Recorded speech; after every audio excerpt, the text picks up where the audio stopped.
வணக்கம். இப்போ நம்ம வீட்லேயே ஒரு ஹேர் ஆயில் எப்படி தயாரிக்கலான்னு பார்க்கலாம். கருவேப்பிலையில் அயன் சத்து அதிகமாகவே இருக்குது. முடியை நல்லா நீட்டாக வளர்கிறதுக்கு நம்ம கருவேப்பிலையை யூஸ் பண்ணுறோம். வேம்பாலப்பட்டை வந்து தேங்காய் எண்ணெய்க்கு ஒரு நல்ல கலரும் கொடுக்கும். இதிலே வந்து முடி வளர்ச்சிக்கான நல்ல ஒரு அயன் சத்து இருக்குது. இது ரெண்டுத்துலேயும் அந்த அயன் சத்து இருக்குது. நெல்லிக்காயில் கால்சியமும் அதிகமாக இருக்குது. தலைக்கு ஒரு நல்ல குளிர்ச்சியும் முடியை நல்லா ஸ்ட்ராங்காக வச்சுக்கிறதுக்கு நம்ம நெல்லிக்காவையும் யூஸ் பண்ணுறோம். வெந்தயம் தலைக்கு ஒரு நல்ல குளிர்ச்சியை கொடுக்கும். இதுலேயும் கால்சியம் அதிகமாகவே இருக்கிறதுனால நெல்லிக்காய் சேர்த்துக்கிறோம். பொன்னாங்கண்ணி கீரை கண்ணுக்கும் சரி தலைக்கும் சரி ஒரு நல்ல குளிர்ச்சி கொடுக்கறதுக்காக பொன்னாங்கண்ணி கீரை சேர்க்குறோம். இது வந்து அதிமதுரம் வந்து முடியை நல்லா கருப்பாக வளர்கிறதுக்காக அதிமதுரமும் கருஞ்சீரகமும் நம்ம சேர்த்துக்கிறோம். ஆரஞ்சு தோல் வந்து பொதுவாகவே வந்து பொடுகு எல்லாருக்குமே வந்து இந்த பொல்யூஷன்னால பொடுகு வருது. அது வராமல் இருக்கிறதுக்காக நம்ம ஆரஞ்சு தோலை சேர்க்குறோம்.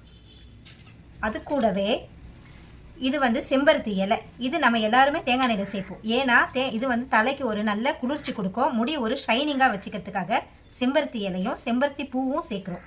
அது கூடவே நம்ம கத்தாழை ஜெல்லு ஒரு முடியை நல்ல ஒரு ஷைனிங்காக இருக்கும். அது இல்லாமல் தலையில் பொடுகு வராமல் பார்த்துக்கிறதுக்காக நம்ம கத்தாழை ஜெல்லை சேர்க்குறோம். இப்போ நம்ம ஒரு மிக்சி ஜார் எடுத்துக்கலாம். இந்த மிக்சி ஜாரில் இப்போ நம்ம இங்கே காட்டின பொருள் எல்லாத்தையுமே இதுக்குள்ளே போட்டுக்கிறோம். ஆரஞ்சு தூள், நெல்லிக்காய், பொன்னாங்கண்ணி கீரை, எல்லாத்தையுமே கருவேப்பிலை, இது மொத்தமாக எல்லாத்தையும் இந்த ஜாரில் நம்ம போட்டுடுறோம்.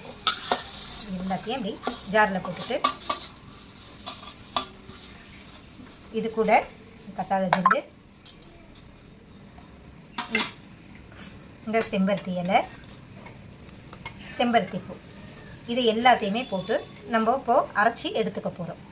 இதை ஒரு நைஸாக அரைச்சி எடுத்துக்க போகிறோம்.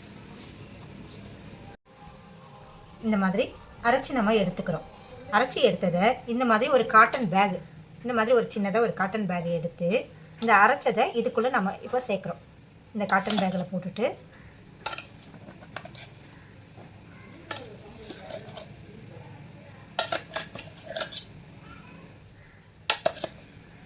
இது இப்படி போட்டுட்டு இதை நம்ம ஒரு 1/2 லிட்டர் அளவுக்கு சுத்தமான தேங்காய் எண்ணெய் எடுத்துகிட்டு வந்திருக்கேன். இப்போ இந்த தேங்காய் எண்ணெயில் இப்போ நம்ம எடுத்து இந்த காட்டன் பேக்கில் போட்டதை இதை அப்படியே போட்டு இதில் ஊற போட்டுரும். இது ஒரு நாள் முழுக்க நாம் ஊற வைக்கணும்.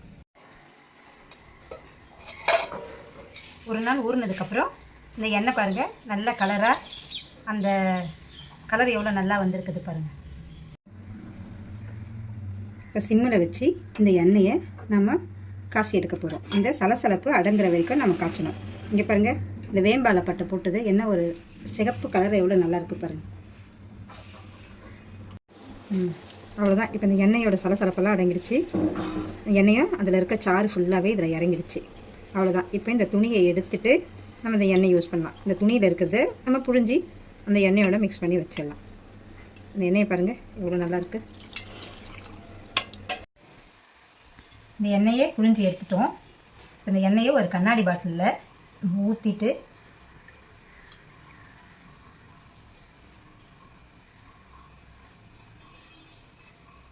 கண்ணாடி பாட்டில் ஊற்றிட்டு நம்ம மூடி வச்சிடலாம்.